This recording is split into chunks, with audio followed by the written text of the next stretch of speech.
नमो भगवते वासुदेवाय। भक्तों, आज के इस वीडियो में आप सभी श्रवण करेंगे देवशयनी एकादशी व्रत की संपूर्ण व्रत कथा। आप सभी एकादशी व्रत करने वाले भक्तों से हमारी निवेदन है, कथा अच्छी लगे तो वीडियो को ज़्यादा से ज़्यादा भक्तों के पास शेयर करें और चैनल पर पहली बार आए हैं तो चैनल को सब्सक्राइब कर ले। भगवान विष्णु, माता लक्ष्मी आप सभी भक्तों की हर मनोकामना को पूर्ण करें। भक्तों, पुराणों में ऐसा उल्लेख मिलता है कि इस दिन से भगवान विष्णु 4 मास की अवधि तक बलि द्वार यानी पाताल लोक में निवास करते हैं और कार्तिक शुक्ल एकादशी को प्रत्यागमन करते हैं। इसी कारण इसे हरिशयनी एकादशी तथा कार्तिक वाली एकादशी को प्रबोधिनी एकादशी के नाम से जाना जाता है। आषाढ़ मास से कार्तिक तक के समय को चतुर्मास से कहते हैं। इन 4 महीनों में भगवान विष्णु क्षीर सागर की अनंत सैया पर शयन करते हैं, इसलिए कृषि के अलावा विवाह आदि सभी शुभ कार्य बंद रहते हैं। धार्मिक दृष्टि से वे 4 मास भगवान विष्णु के निद्रा काल माने जाते हैं। इन दिनों में तपस्वी एक स्थान पर रहकर ही तप कार्य करते हैं। इस समय केवल वज्र यात्रा की जा सकती है, क्योंकि इन 4 मासों में भूमंडल के समस्त तीर्थ व्रत में आकर निवास करते हैं। ब्रह्म वैवर्त पुराण में इस एकादशी का विशेष महात्म्य का वर्णन किया गया है। इस व्रत से समस्त मनोकामनाएं पूरी हो जाती है। तो आइए भक्तों, श्रवण करते हैं देवशयनी एकादशी की व्रत कथा। फिर जानेंगे देवशयनी एकादशी की पूजन विधि के बारे में, एकादशी तिथि के बारे में, पारण कब और कैसे करना है, संपूर्ण जानकारी। तो आइए प्रेम से बोलिए लक्ष्मीपति विष्णु भगवान की जय। अब सुनते हैं कथा। धर्मराज युधिष्ठिर ने कहा, हे केशव, आषाढ़ शुक्ल एकादशी का क्या नाम है? इस व्रत के करने की विधि क्या है और किस देवता का पूजन किया जाता है? श्री कृष्ण कहने लगे कि हे युधिष्ठिर, जिस कथा को ब्रह्मा जी ने नारद जी से कहा था वही मैं तुमसे कहता हूँ। एक समय नारद जी ने ब्रह्मा जी से यही प्रश्न किया था। तब ब्रह्मा जी ने उत्तर दिया कि हे नारद, तुमने कलयुगी जीवों के उद्धार के लिए बहुत उत्तम प्रश्न किया है, क्योंकि देवशयनी एकादशी का व्रत सब व्रतों में उत्तम है। इस व्रत से समस्त पाप नष्ट हो जाते हैं और जो मनुष्य इस व्रत को नहीं करते वे नरकगामी होते हैं। इस व्रत के करने से भगवान विष्णु प्रसन्न होते हैं। इस एकादशी का नाम पद्मा है। अब मैं तुमसे एक पौराणिक कथा कहता हूँ, तुम मन लगाकर सुनो। सतयुग में मानधाता नामक एक चक्रवर्ती सम्राट राज्य करते थे। उनके राज्य में प्रजा बहुत सुखी थी, किंतु भविष्य में क्या हो जाए ये कोई नहीं जानता। अतः वे इस बात से अनभिज्ञ थे कि उनके राज्य में शीघ्र ही भयंकर अकाल पड़ने वाला है। उनके राज्य में पूरे 3 वर्ष तक वर्षा न होने के कारण भयंकर अकाल पड़ा। इस अकाल से चारों ओर त्राही मच गई। धर्म पक्ष के यज्ञ, हवन, पिंडदान, कथा, व्रत आदि में कमी हो गई। जब मुसीबत पड़ी हो तो धार्मिक कार्यों में प्राणी की रुचि कहाँ रह जाती है। प्रजा ने राजा के पास जाकर अपनी वेदना की दोहाई दी। राजा तो इस स्थिति को लेकर पहले से ही दुखी थे। वे सोचने लगे कि आखिर मैंने ऐसा कौन सा पाप कर्म किए हैं जिसका दंड मुझे इस रूप में मिल रहा है। फिर इस कष्ट से मुक्ति पाने का कोई साधन करने के उद्देश्य से राजा सेना को लेकर जंगल की ओर चल दिए। वहां विचरण करते करते एक दिन वे ब्रह्मा जी के पुत्र अंगिरा ऋषि के आश्रम में पहुंचे और उन्हें साष्टांग प्रणाम किया। ऋषिवर ने 80 वर्जनों उपरांत कुशल क्षेम पूछा। फिर जंगल में विचरने व अपने आश्रम में आने का प्रयोजन जानना चाहा। तब राजा ने हाथ जोड़कर कहा, महात्मन, सभी प्रकार से धर्म का पालन करता हुआ भी मैं अपने राज्य में दुर्भिक्ष का दृश्य देख रहा हूँ। आखिर किस कारण से ऐसा हो रहा है? कृपया इसका समाधान करें। यह सुनकर महर्षि अंगिरा ने कहा, हे राजन, सब युगों से उत्तम यह सतयुग है। इसमें छोटे से पाप का भी बड़ा भयंकर दंड मिलता है। इसमें धर्म अपने चारों चरणों में व्याप्त रहता है। ब्राह्मण के अतिरिक्त किसी अन्य जाति को तप करने का अधिकार नहीं है, जबकि आपके राज्य में एक क्षुद्र तपस्या कर रहा है। यही कारण है कि आपके राज्य में वर्षा नहीं हो रही है।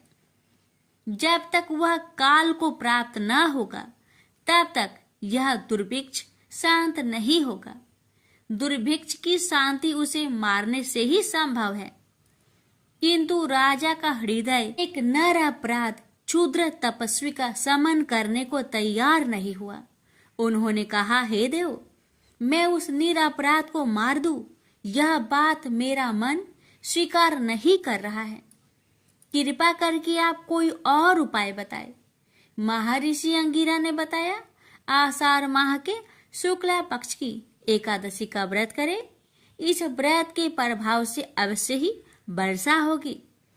राजा अपने राज्य की राजधानी लौट आए और चारों वर्णों सहित पद्मा एकादशी का विधि पूर्वक व्रत किया।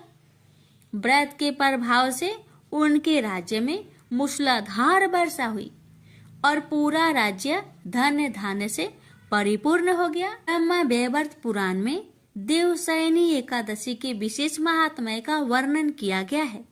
इस व्रत से प्राणी की समस्त मनोकामनाएं पूर्ण होती है। प्रेम से बोलिए हरि ओम। तो भक्तों, ये थी देवशयनी एकादशी की दिव्य कथा। अब आइए जानते हैं एकादशी व्रत की संपूर्ण विधि तिथि के साथ। भक्तों, साल 2025 में देवशयनी एकादशी का व्रत 6 जुलाई को दिन रविवार को रखा जाएगा।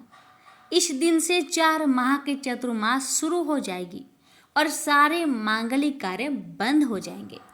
एकादशी का व्रत हमेशा सूर्योदय पर शुरू होता है और अगले दिन सूर्योदय के पश्चात समाप्त होता है। एकादशी व्रत का पालन मुख्य तौर पर 24 घंटों के लिए किया जाता है। एकादशी का उपवास अगले दिन सूर्योदय के बाद एक उचित समय पर तोड़ा जाता है। 10वीं तिथि की रात हल्का भोजन करें ताकि अगले दिन एकादशी पर अन्न का कण भी पेट में नहीं रहे। भगवान विष्णु की कृपा पाने के लिए हरिशयनी एकादशी पर सुबह जल्दी उठे और स्नान के बाद सूर्य को जल चढ़ाए। इसके बाद व्रत का संकल्प ले। घर के मंदिर में भगवान नारायण और देवी लक्ष्मी का अभिषेक करें। शुरुआत में गणेश पूजन करें, फिर दक्षिणावर्ती शंख में जल भरे और देवी देवता को स्नान कराए। जल के बाद पंचामृत और फिर जल से स्नान कराए। भगवान का वस्त्र और हार फूल से श्रृंगार करें। कुमकुम, चंदन, अबीर, गुलाल, हार, फूल और अन्य पूजन सामग्री अर्पित करें। ओम नमो भगवते वासुदेवाय और ओम श्रीं श्रीये नमः मंत्र का जप करें। कथा को पढ़े या फिर सुनिए। तुलसी के साथ गाय के दूध से बनी मिठाई का भोग लगाए। धूप दीप जलाकर आरती करें। अंत में भगवान से पूजा में हुई जाने अनजाने गलतियों के लिए क्षमा याचना करें। पूजा के बाद प्रसाद बांटे और खुद भी ले। वही भोग ले जो व्रत में खा सकते हो। एकादशी के दिन ब्राह्मण को दान देना चाहिए। अब जानिए एकादशी पर क्या ना करें। भक्तों, अधिकतर लोग एकादशी व्रत के दिन उपवास तो करते हैं, लेकिन दोपहर के समय बिस्तर पर विश्राम करते हैं। ऐसा करना गलत माना जाता है, क्योंकि व्रत के दिन तन मन दोनों शुद्ध होना चाहिए। साथ ही ये दिन विष्णु जी की भक्ति का दिन है। विश्राम व्यक्ति में आलस्य लाता है। कहते हैं कि एकादशी व्रत का संपूर्ण फल तभी मिलता है जब इस तिथि पर रात्रि जागरण कर श्री हरि का भजन पूजन किया जाए। ज़्यादातर लोग एकादशी वाले दिन रात्रि काल में सो जाते हैं, जो कि गलत माना जाता है। यदि किसी कारणवश व्रत भंग जाता है तो उनकी उपासना करते हुए क्षमा याचना करनी चाहिए। अपनी भूल सुधारने के लिए ये करें। सर्वप्रथम पुनः स्ववस्त्र स्नान करें। भगवान विष्णु की मूर्ति का दूध, दही, मधु तथा शक्कर से युक्त पंचामृत से अभिषेक करें। श्री हरि भगवान विष्णु को षोडशोपचार पूजा करें। प्रभु से क्षमा याचना करते हुए निम्नलिखित मंत्रों का जाप करें। ओम श्री वैष्णवे नमः। क्षमा याचनाम संप्रयामि। भक्तों, गौ, ब्राह्मण और कन्याओं को भोजन कराए। व्रत भंग होने पर भगवान विष्णु के द्वादशाक्षर मंत्र ओम नमो भगवते वासुदेवाय का यथाशक्ति तुलसी की माला से 11 माला जप करें। एक माला का हवन भी कर सकते हैं। भगवान विष्णु के मंदिर में पुजारी जी को पीले वस्त्र, फल, मिष्ठान, धर्म ग्रंथ, चने की दाल, हल्दी, केसर आदि वस्तु दान करें। यदि आपसे भूलवश से एकादशी का व्रत छूट जाता है तो आप प्रायश्चित के साथ ही निर्जला एकादशी का संकल्प ले सकते हैं, जिसे निर्जला अर्थात बिना जल और अन्न के रखने का निर्देश है। अब जानते हैं कि देवशयनी एकादशी पर क्या नहीं खाना चाहिए और क्यों नहीं खाना चाहिए। एकादशी व्रत में भैंस एवं बकरी के दूध का सेवन करने से बचना चाहिए। गाय के दूध का सेवन करें। एकादशी व्रत के दिन पनीर का सेवन भी ना करें। दरअसल पनीर दूध में नींबू डालकर उसे फाड़कर बनाया जाता है। ज्योतिष दृष्टि से देखें तो नींबू केतु और दूध का चंद्रमा से संबंध माना गया है। इन दोनों ग्रहों में शत्रुता है। ऐसे में पनीर का सेवन करने का दोष लग सकता है। भक्तों, फलहार में साबूदाना, शकरकंद, मूंगफली का सेवन कर सकते हैं। अब जानिए देवशयनी एकादशी का शुभ मुहूर्त। भक्तों, देवशयनी एकादशी की तिथि 5 जुलाई को शाम 6:58 पर शुरू होगी और तिथि का समापन 6 जुलाई को रात 9:14 पर होगा। देवशयनी एकादशी के व्रत का पारण 7 जुलाई को सुबह 5:29 से लेकर 8:16 तक रहेगा। देवशयनी एकादशी पूजन मुहूर्त ब्रह्म मुहूर्त 4:08 AM से 4:49 AM। अभिजीत मुहूर्त 11:58 AM से 12:54 PM। विजय मुहूर्त 2:45 PM से 3:40 PM। गोधूली मुहूर्त 7:21 PM से 7:42 PM।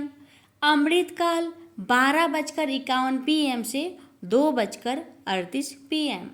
त्रिपुष्कर योग 9:14 PM से 10:42 PM। रवि योग 5:56 AM से 10:42 PM तक। भक्तों, पारण का मुहूर्त फिर से देख लेते हैं। भक्तों, पारण 7 जुलाई को किया जाएगा। व्रत पारण का शुभ मुहूर्त सुबह 5:29 से सुबह 8:16 तक रहेगा।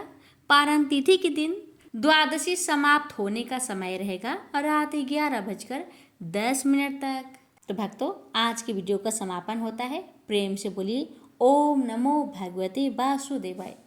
अगर मेरी वीडियो आपको थोड़ी सी भी अच्छी लगे तो प्लीज़ वीडियो को लाइक करें, शेयर करें और हमारे चैनल के साथ जुड़े रहें।